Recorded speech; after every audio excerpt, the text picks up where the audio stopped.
আমি আছি। আসসালামু আলাইকুম, স্বাগতম জানাই স্বপ্নের দিগন্তে।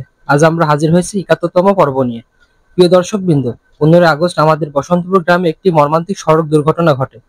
দুর্ভাগ্যজনকভাবে ঘটনাস্থলে একজন মানুষ প্রাণ হারান। আর এর মূল কারণ ছিল রাস্তায় সমস্যাজনিত একটি ভয়ঙ্কর ঝুঁকিপূর্ণ জায়গা। এই দুর্ঘটনার পর আমরা সবাই ভাবলাম, এখনই যদি পদক্ষেপ না নেওয়া হয় তাহলে আবারও এরকম দুর্ঘটনা ঘটতে পারে। আরো কোনো পরিবারের অকাল মৃত্যু নেমে আসতে পারে, আরো কোনো মায়ের বুক খালি হতে পারে। তাই আমাদের স্বপ্নের দিগন্ত টিম আমাদের গ্রামের ভাই, চাচা, ভাতিজা সবাই মিলে উদ্যোগ নেয়। নিজেদের সাধ্য অনুযায়ী সমস্যা জায়গাটি সংস্কারের চেষ্টা করি। আমরা খোয়া বালি সিমেন্ট জোগাড় করি এবং একসাথে কাজ করে ভাঙ্গা জায়গাটিকে ঢালাই করি। হয়তো এই কাজটি বেশি দিন টিকবে না, কিন্তু আপাতত দুর্ঘটনার ঝুঁকি কমানোর জন্য এটি আমাদের আন্তরিক প্রয়াস। আমাদের সীমিত সাধ্য অনুযায়ী আমরা চেয়েছি যাতে অন্তত আর কোনো দুর্ঘটনা না ঘটে, আর কোনো প্রাণ ঝরে না যায়। আমরা আমাদের গ্রামের সিনিয়র ব্যক্তিদের সাথে কথা বলেছি, তাদের জানিয়েছি এই ভয়াবহ সমস্যার কথা। তারাও প্রতিশ্রুতি দিয়েছেন তারা চেষ্টা করবেন তাদের সাধ্য অনুযায়ী রোড অ্যান্ড হাইওয়ে কর্তৃপক্ষের সাথে যোগাযোগ করতে।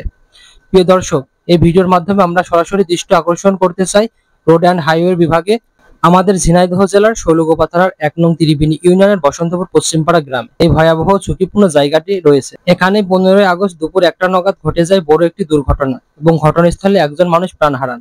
আমরা আশা করি এই ভিডিওটি আপনাদের নজরে আসবে এবং খুব দ্রুত ব্যবস্থা নেওয়া হবে এই রাস্তাটি সংস্কারের জন্য।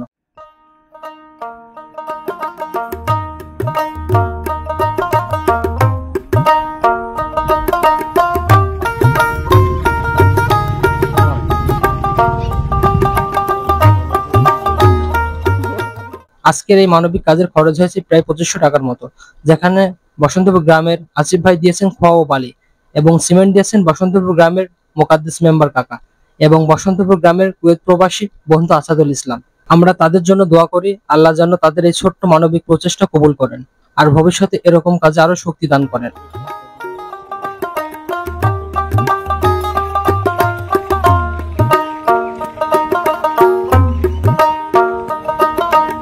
বন্ধুরা, আমরা আবারও বলতে চাই, স্বপ্নের দিগন্ত শুধু ভিডিও বানায় না, স্বপ্নের দিগন্ত মানবতার জন্য কাজ করে।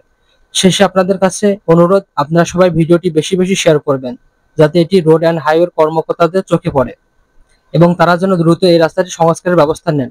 আর যারা আমাদের ভিডিও দেখেন, আমাদের সাথে থাকেন, তাদেরকে বলবো আমাদের স্বপ্নের দিগন্ত পেজে ফলো দিয়ে রাখুন যাতে নতুন ভিডিও প্রকাশিত হলে আপনারা সবার আগে পেয়ে যান।